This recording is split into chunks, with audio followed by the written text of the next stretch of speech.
The battle for Pokrovsk has become another grinding disaster for Putin's forces, a place where every advance collapses into chaos, and every attempt to push forward is answered with decisive Ukrainian resistance.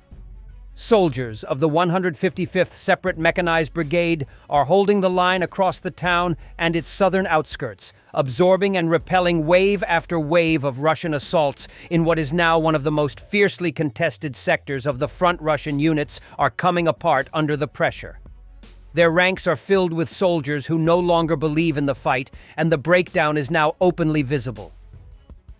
Footage from the area shows officers filming troops who flatly refuse to enter Pokrovsk, declaring they would rather face prison than walk into a town that has become a synonym for certain death. What remains of discipline is collapsing into fear, coercion, and threats. The fighting itself has shifted into a form of shadow warfare. With drones overwatching every field, forest strip, and street, movement in anything larger than pairs or trios is suicidal. Small units slip through ruined blocks and tree lines, while the main forces from both armies sit roughly 10 kilometers outside the town, unable to cross open ground without being instantly detected and destroyed. Pokrovsk has become a battlefield carved into micro-zones where survival depends on stealth, reflexes, and the ability to think faster than the drones hunting overhead. For Russia, this environment is crippling. Their battalions are packed with unwilling conscripts, mobilized men and penal troops who lack both the motivation and the training required for this kind of precision combat. Commanders respond with punishment instead of leadership, stripping refusing soldiers of pay and shuffling them into penal units. Those formations are then thrown forward as expendable bait, used to draw Ukrainian fire and expose positions. It is a cycle that achieves nothing except accelerating Russian losses and deepening the sense that Pokrovsk is where their offensive power goes to die. Is it direct Ukrainian attack or act of sabotage? A fire broke out at one of the petrochemical plants in Nizhnekamsk, Tatarstan. The cause of the blaze remains unknown. The fire started at one of the production units of the Nizhnekamsk Neftekhim enterprise in the city of Nizhnekamsk. Preliminary reports indicate there were no casualties. The cause of the fire has not yet been specified. Videos shared on local social media show thick plumes of black smoke. The plant, a production unit of Nizhnekamsk Neftekhim, specializes in the construction, repair, and modernization of petrochemical and energy industry facilities, performing a full range of services from metal structure fabrication to equipment installation. Nizhnekamsk is located more than 1,000 kilometers from the Ukrainian border. Earlier, a fire broke out at the Tenneco oil refinery in Nizhnekamsk, Tatarstan, amid a drone attack threat. One of the refinery's columns caught fire, and the air raid siren sounded. Eyewitnesses said employees were evacuated from the facility. No official details were provided about the scale of the fire. A few days ago, Russian Z writer and propagandist Zakhar Prilipin suggested that Russia bring 25,000 Cubans to fight against Ukraine, as well as set up 4 military bases in Venezuela. According to him, the situation in 2030 will look almost the same as it is now, and it's clear Moscow cannot achieve military victory over Ukraine for a variety of reasons. He added that Russia needs to completely turn to the global south and get the sense of samurai-like cold-bloodedness. Regarding the prophetic qualities of Vladimir Vladimirovich, do you understand today what will happen in the year 2030? I think more or less it will be the same. I understand what I would like to achieve as a result of all this confrontation. That is, we understand that we cannot achieve a military victory now for various reasons. But I would like our turn to the global south not to look like an imitation. I would like us to genuinely establish the forms of military strategic cooperation that we have with North Korea, with a number of Latin American regimes of the Red Belt, primarily Cuba, Venezuela, Nicaragua. All these countries are waiting for our help and are counting on it. And these are really the trump cards in the game with Trump. Because how are we playing with Trump now? We do something like that a little, and look at Trump. Trump, you see, we kind of have new agreements with Africa. We have with India there, right? And we glance at him, right?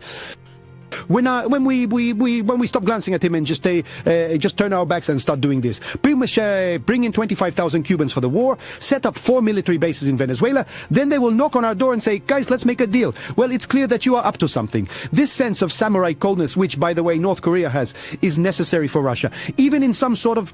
Are we approaching this? The universe is pushing us towards this. We are trying our best to renegotiate, but no one is renegotiating with us. No one has taken a single step towards us. That is, for how many years now, 2 or 3, we have been telling everyone that let's do it this way here, we will return this to you, we won't go there, we won't denazify here, we won't overthrow Zelensky. What else? We won't shoot very big bombs. Oh, well, no one is meeting us halfway. So, again, Trump said no Donbass, no Zaporizhzhia, no Kherson, nothing like that. Make peace somehow. So that Trump gets the Nobel Prize, and then we'll see how it goes. But all our friendly proposals are hitting a wall. Russian forces launched a combined strike on Kiev using various missile types and attack drones, leaving 3 dead and 26 wounded, including a pregnant woman and 2 children. Mayor Klitschko reported emergency services rescued 84 people across 8 districts where debris and direct hits ignited fires in apartment blocks, a hospital, a sports facility, and a school. Ukrainian innovation. Most of the 2 A-36 Gyatsynt-B trailer howitzers have already been converted into 2 P-22 Bodana BG. This was reported to Militarny by sources in military circles. At the beginning of the full-scale invasion, the armed forces of Ukraine had up to 180 Hyacinth-Bs in service and storage. According to Oryx, the loss of 17 howitzers of this type has been documented. Ukrainian artillerymen also received an unknown number of Hyacinth-B guns that were previously in service with Finland. The shell casing for the Gyatsynt-B has a longer body and a specific shape that is not compatible with the chambers of other guns. Probably, the shortage of these shells was the decisive factor for the installation of the artillery unit from the Bodana. Also, unlike other Soviet guns, the Gyatsynt-B carriage can carry a 52 caliber heavy gun. In August 2024, it became known that the designers intended to install an artillery unit from the Ukrainian self-propelled howitzer Bodana on a Soviet artillery system carriage. In October of the same year, Ukraine demonstrated a prototype of the Bodana BG trailer artillery system to foreign partners for the first time. At the same time, it became known that it was placed on the carriage of the 152mm artillery system. 2. A-36 Gyatsynt-B, with changes in its design. In April 2025, a representative of the manufacturer said that the Ukrainian Bodana BG trailer gun would receive a new carriage by the end of 2025. The first Bodana BG trailer howitzer has entered service with the 47th Separate Artillery Brigade. It has also been spotted in service with the 13th Kartia Brigade of the National Guard, the 3rd Assault Brigade, and the 147th Artillery Brigade of the Air Assault Forces.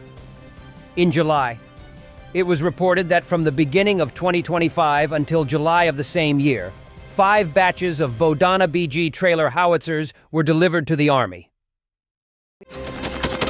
Thanks for watching, and don't forget to subscribe. Also, if you want to support Warthog Defense, please become our member and get early access to new videos, exclusive members-only videos, and become administrator in comments section. The membership link is in the description. Rescues every day. We had a guy last week at 6 rescues in 6 days. You know, he's doing the job every day.